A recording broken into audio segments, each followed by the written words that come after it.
세계를 만나는 시간 나우 함께하고 계시는 지금 시각 10시 41분 39초 막 지나고 있습니다. 자, 이번에는 국제 뉴스 속에 등장하는 인물을 전격해부해보는 시간, 뉴스를 움직이는 인물 후 코너입니다. 김민아 칼럼니스트와 함께합니다. 어서 오세요. 안녕하세요. 네, 오늘은 저희 어떤 인물에 대해서 알아볼까요? 시진핑 중국 국가주석의 부하들에 대해서 알아보겠습니다. 부하요? 네. 원래 그 주변에 있는 사람들을 보면 그 사람에 대해서 더 잘 알게 되지 않습니까? 그렇죠. 그래서 시진핑 주석이 부리는 사람들을 한번 알아보면 시진핑 네. 주석에 대해서도 더 잘 알게 되겠죠. 네, 그러니까 최측근입니다. 네, 시진핑 국가주석의 오늘은 최측근들, 이른바 오른팔로 불리는 사람들에 대해서 저희가 좀 알아볼 건데, 일단 가장 먼저 언급할 인물이 왕이 중국 외교부장입니다. 얼마 전에 한국에 왔어서 뉴스가 좀 많았어요. 그렇죠. 우리 강경화 외교부 장관도 만나고 문재인 대통령도 만나서 미국을 계속 비난하다가 갔는데요. 네. 문재인 대통령은 내년에 시진핑 중국 국가주석의 국빈 방한을 희망한다 이런 의사도 전달을 했습니다. 그동안 사드 보복이라든지 이런 것 때문에 여러모로 골치가 아팠는데 이런 국면이 좀 마무리가 되고 한중 관계 개선의 계기를 찾게 될지 이런 것들이 좀 관심사죠. 네. 왕이 외교부장, 그러니까 우리나라에는 사실 외교부장이라는 직책이 없기 때문에 외교부장 하면 어느 정도 지위인가요? 우리나라의 외교부 장관하고 비슷한 직이다 이렇게 보면 되겠는데요. 그런데 이 왕이 외교부장은 특히 또 역대 외교부장들과 비교하면은 조금 더 높은 직책이다 이렇게 볼 수가 있습니다. 네. 언론을 보면은 이제 왕이 외교부장의 직책이 국무위원 겸 외교부장 이렇게 표기된 걸 볼 수가 있는데요. 네. 여기서도 이제 지위가 좀 특별하다 이런 걸 알 수가 있는 것이죠. 그러니까 외교부장뿐만 아니라 국무위원도 같이 하고 있기 때문에 지위가 좀 특별하다. 그러니까 어떤 의미로 보면 될까요? 중국은 총리를 수장으로 하는 국무원이 정부 역할을 하는데요. 이 국무위원이라는 것은 국무원의 상무회의의 구성원을 말합니다. 네. 그리고 이 상무회의의 구성원들은 국무원 총리가 지명한 후보를 전국 인민대표회의가 인준을 하는 방식으로 이제 임명이 되는데요. 임기가 5년이고 2번까지 연임이 가능합니다. 네. 그런데 이 국무위원 구성을 보면 총 10명 중에 리커창 국무총리와 4명의 부총리, 그다음에 이 국무원 서기장, 그리고 중국 공산당 중앙위에서 파견한 1명 이렇게 이제 포함이 되어 있는데요. 네. 그러면 3명이 남지 않습니까? 네. 현재는 국방부장, 공안부장, 외교부장이 이 3명의 국무위원을 겸임을 하는 구조입니다. 그런데 과거에는 외교부장이 여기에 들어가지 않았었거든요. 네. 그런데 지난해 3월에 시진핑 2기 정부가 꾸려지면서 왕이 외교부장이 국무위원을 겸직하게 돼서 이게 좀 파격이다. 이런 이 평가가 나왔었습니다. 어떻게 보면 승진을 했다고 볼 수 있을 것 같은데요. 왕이 외교부장은 어떤 사람인가요? 1953년에 베이징에서 태어났는데 고등학교를 졸업한 이후에 8년간 건설 육군 군단에서 복무를 했습니다. 이때가 이제 문화 대혁명 기간이었기 때문에 좀 학력을 좀 갖췄다든지 좀 이렇게 지식 청년 이렇게 불리는 사람들은 대개 이제 그 노동 현장으로 다 보내는 이런 문화가 좀 있었거든요. 네. 그래서 1977년이 돼서야 이제 그 대학의 일종이죠. 베이징 제2외국어 학원에 입학을 해서 일본어를 전공을 했고요. 이후에 주일 중국 대사관으로 보내져서 5년 동안 이제 근무를 했습니다. 이후에 외교관으로서 계속 승승장구를 했고 2004년에는 주일 대사로 임명이 됐고 2007년 9월까지 주일 대사직을 유지를 했었는데요. 네. 2008년 6월부터는 국무원에서 이제 대만 담당 국장을 했고 비슷한 시기부터 공산당 중앙위원을 하면서 중앙 정치에 상당히 깊숙이 관여를 하게 됐습니다. 네. 그러니까 지금 일해온 이력들을 쭉 보면 주일 대사로 있었고 그리고 대만 담당을 하기도 했고 그러니까 동아시아 주변국들 전문이라고 볼 수 있겠네요. 그렇죠. 과거 중국의 또 외교 관계상 외교력에 있어서의 어떤 실무 작업의 상당 부분은 좀 동아시아에 집중될 수밖에 없었던 그런 상황인데 네. 그 와중에 상당히 중요한 역할을 여러 번 했다 이렇게 볼 수가 있습니다. 왕이 외교부장은 국장 시절 제1차 북핵 6자회담의 중국 측 수석 대표를 맡기도 했고요. 주일 대사를 하던 때는 고이즈미 주니치로 총리가 야스쿠니 신사를 참배하고 또 동중국해에서의 어떤 가스전 분쟁 이런 것들 때문에 이 중국과 일본이 충돌하는 등의 악재가 있었는데도 네. 2006년에는 아베 신조 총리가 중국을 방문하게 만드는 이런 성과를 또 냈다 이런 평가를 받고 있거든요. 네. 또 대만 담당일 때는 당시에 대만에 이제 친중파라고 볼 수 있는 마행주 정권이 들어선 상황이었기 때문에 이때도 이제 양안 관계가 양호했던 거죠. 그래서 모든 게 왕이 외교부장의 덕이다 이렇게 볼 수는 없겠지만 어쨌든 좀 손을 대는 데마다 결과가 좀 좋았던 것은 사실인 것 같습니다. 네. 표면적인 결과는 어쨌든 성과를 잘 거둔 거라고 볼 수 있을 것 같고요. 그런데 뭐 이번에도 그렇고 왕이 외교부장을 우리가 봤을 때는 좀 강경파 이미지처럼 느껴지거든요. 그렇죠. 이 시진핑 정권이 힘에 기초한 적극적인 외교 정책을 내걸면서 왕이 외교부장도 국제 무대에서 좀 강경파적인 행태를 많이 보여왔습니다. 2016년에 캐나다를 방문했을 때 이 현지의 언론이 중국의 인권 탄압에 대해서 질문을 했는데 네. 여기에 대해서 굉장히 화를 내면서 당신의 질문은 중국에 대한 편견과 오만으로 가득 차 있다. 이렇게 쏘아붙인 일이 굉장히 이제 화제가 많이 됐었고요. 그리고 2016년 사드 배치 이후에 우리 외교부 관계자들을 만나서도 상당히 직설적인 불만을 쏟아내는 장면이 좀 이어진 바도 있었습니다. 네. 이 시기에 왕이 외교부장이 이 사드 배치에 대해서 유방 앞에서 칼춤을 준 항장 여기에 이제 우리나라를 비유한 일도 상당히 유명한 에피소드죠. 네. 그러니까 정권의 방침에 굉장히 잘 따르는 그런 모습으로 우리가 이해를 할 수 있을 것 같은데요. 이 왕이 외교부장 말고 시진핑 정권에서 외교 정책을 좌우하는 사람은 또 누가 있을까요? 이 왕이 외교부장 위에 있다고 하면 두 사람 정도를 꼽을 수가 있을 것 같은데요. 네.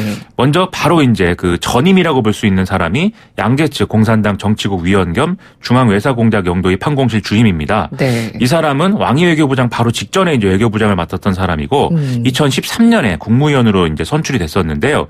즉 양재츠가 국무위원이 되면서 왕이가 외교부장을 이어받는 그런 모양새였던 것이죠. 네네. 그 시진핑 정권 2기에는 2017년에 이제 직업 외교관으로서는 14년 만에 공산당 정치국원으로 발탁이 돼서 또 중요한 역할을 하고 있다. 이런 평가를 받고 있습니다. 네. 공산당 정치국원. 이건 어떤 지위인가요?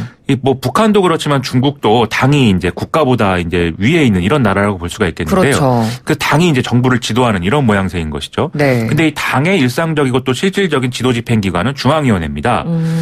시진핑 중국 국가주석의 당직의 이름이 중국 공산당 중앙위원회 총석이거든요. 네. 이 점에서 볼 수 있듯이 이 중앙위가 당의 모든 것을 좌우하는 핵심 기관이라고 볼 수 있는 건데요. 그런데 이 중앙위원회를 또 실질적으로 움직이는 기구가 25명으로 구성된 공산당 중앙정치국이고요. 또 이걸 또 여기서 핵심이 되는 게 7명으로 구성된 정치국 상무위원회다. 이렇게 볼 수가 있겠습니다. 네네. 그러니까 양재츠라는 사람은 2017년부터 앞에 이제 중앙정치국 25명 가운데 한 사람으로 지금 이름을 올리고 있기 때문에 네네. 상당히 고위급 인사다. 이렇게 볼 수가 있는 것이죠. 그 아까 양재츠 이 사람을 소개를 해 주실 때 공산당 정치국 위원이기도 하지만 굉장히 조직 이름이 깁니다. 중앙외사공작영도위원회. 이 조직은 어떤 조직인가요? 이름도 어렵네요. 그렇죠. 중국인들이 이렇게 한문으로 이렇게 길게 이름을 써서 네. 항상 발음하기가 좀 어려운데요. 네. 이게 원래는 이제 중앙외사공작영도 소조였거든요. 소조라고 할 때는 중국 기구에서 일종의 우리로 따지면 TF를 생각하면 됩니다. 네네. 근데 이걸 이제 격상시켜서 이제 위원회가 된 건데요. 네. 이 조직은 시진핑 주석이 주임이고 리커창 총리가 부주임, 왕치산 부주석이 위원이다. 이 사항만 공개돼 있고 구체적인 이제 구성이 지금 공개가 안 돼 있는 이런 조직입니다. 그리고 여기에 이제 판공실은 이 조직의 어떤 실무를 담당하는 조직이라고 볼 수 있기 때문에 그렇죠. 즉 이 위원회의 논의 내용을 실무적으로 뒷받침하는 역할을 양재츠가 맡고 있다. 그리고 여기서는 주로 외교 정책에 대한 큰 그림을 이제 논의하는 이런 구조가 돼 있다. 이렇게 볼 수가 있는 거거든요. 네네. 그만큼 이 양재츠가 중요한 역할을 하고 있는 건데 또 양재츠가 2017년에 정치국원이 될 때 국무원에서 부총리를 맡게 될 거라는 설도 있었는데 뭐 이게 실현되지는 않았습니다. 네. 그래서 지금 그림을 보면은 양재츠는 좀 미국통이다라는 평가를 받고 있기 때문에 그렇죠. 미중 무역 협상 등의 대미 외교에서 지금 최고 지도부를 보좌하는 이런 역할을 맡게 되는 것이고 대신에 동아시아 외교는 왕이 외교부장이 좀 일선에 나서는 형태로 역할 분담이 이뤄지고 있다. 이렇게 볼 수가 있겠습니다. 네, 그렇군요. 아까 이야기를 해주실 때 왕이 외교부장 위에 두 사람 정도가 있다라고 얘기를 해주셨는데 그중 한 사람이 지금까지 설명을 해드린 양재츠고요.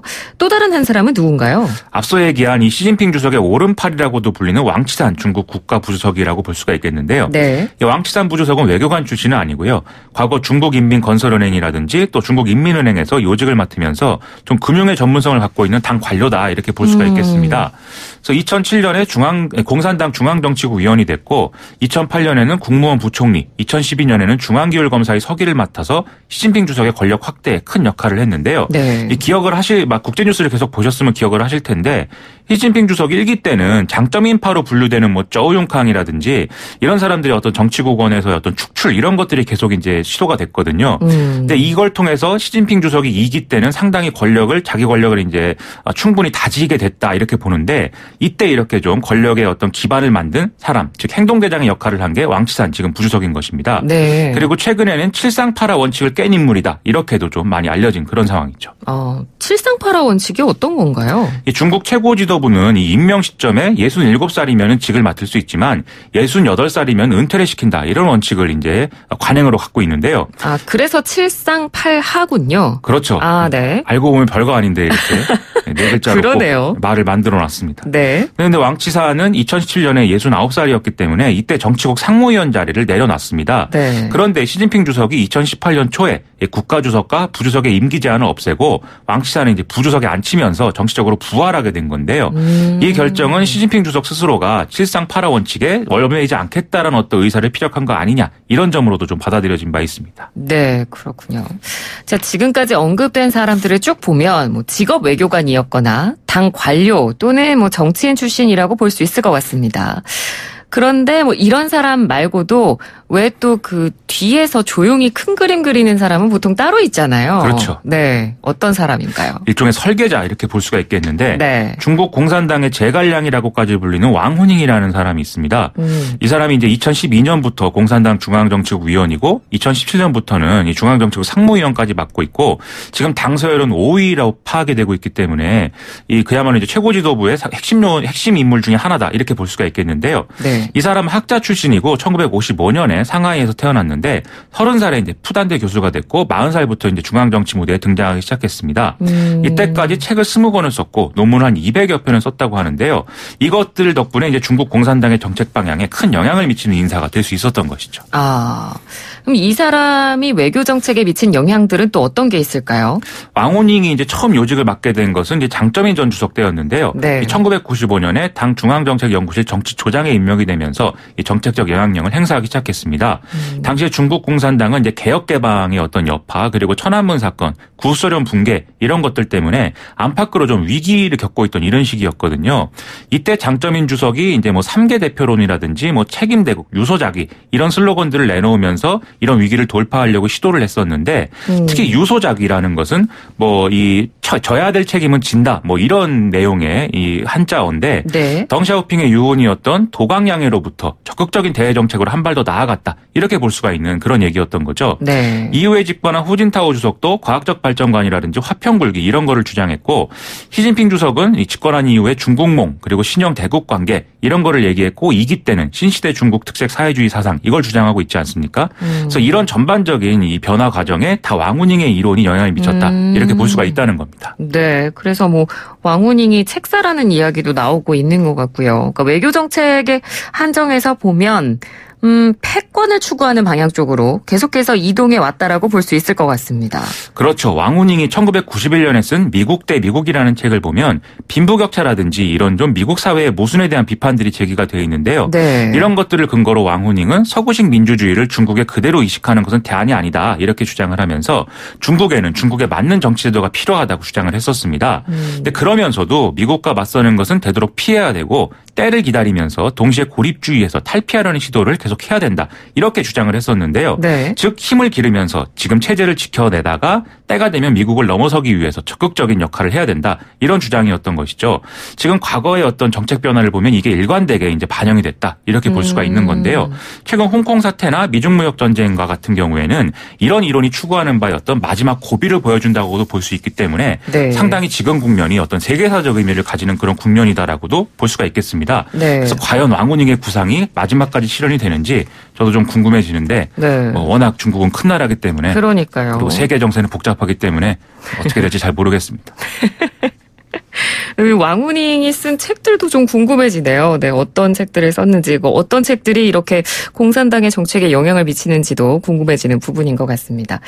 자, 오늘은 시진핑의 남자들이라는 주제로 시진핑 주변의 인물들을 한번 저희가 다뤄봤습니다. 오늘 말씀 잘 들었습니다. 고맙습니다. 고맙습니다. 네, 지금까지 김민아 칼럼니스트였습니다.